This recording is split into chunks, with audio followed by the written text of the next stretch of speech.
Yan, ang magneto nga pala na rin mga kamekaniko ay pang RXZ yan. Tinanong natin sa may kanya. Kaya pala napakaliit, pang RXZ. Tapos yung kanyang block, yung bore ay 62mm. Ang stroke ay 88.5 yung stroke niya. Yan. So mga kamekaniko, magandang araw sa inyo. Ngayong araw ay magbablog tayo tungkol ulit dito sa ating binibuild na RXT 135. Yan. Yung napanood nyo yung kanyang makina, nagkabit na nga natin.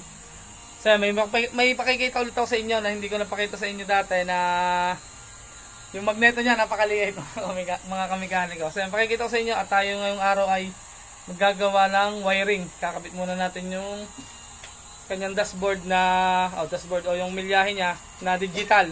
Yan.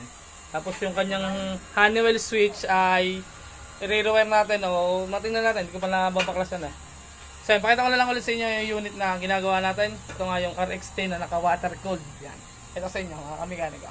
So, ito nga yung binubuo natin mga kamekaniko. Ito yung nakita nyo sa vlog na ikabit na natin. Yung dati, hindi pa natin nagkakabit. Ito pa lang yung mga nagawa natin sa likod. Ngayon naman itong unahan. Yan. Tapos ito yung makina.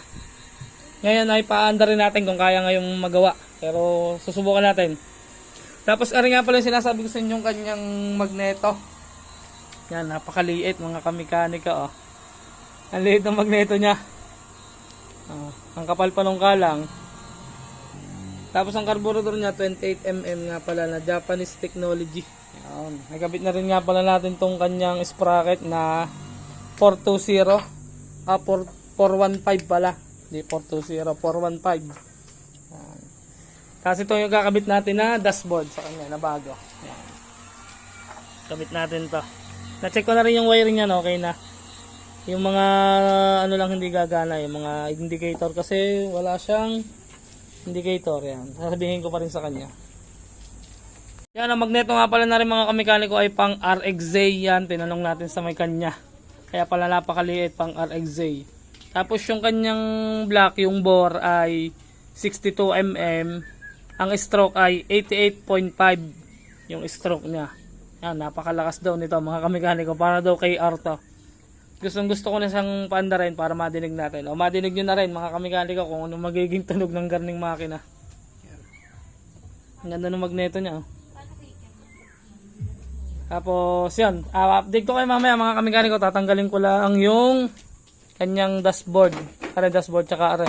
Kasi lalagay natin yung kanyang lagay ng headlight. Yung may kulay pula din. Tanggalin lang natin na rin mga kamekaniko. Yan mga kamekaniko, nakabit na natin yung kanyang holder. Yan, ito na yung itsura niya. Saka yung naka-carbon dip na kanyang speedo. Yan, kanyang kinaka-dashboard. Ito yung itsura niya mga kamekaniko. Medyo natagalan tayo dito kasi naglagay tayo ng kalang. Yan. Kailangan natin ng aluminum ulit. Yan, nag-cutting pa tayo. Gawa nung holder nung kanyang Ohlins. Tapos ito mga kamekaniko, itong switch niya, pinalitan na natin ng wiring. Yan o. Yan o.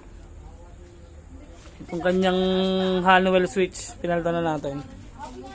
Yan, ito na yung kinalabasan. Yan, maganda na siya. Okay na.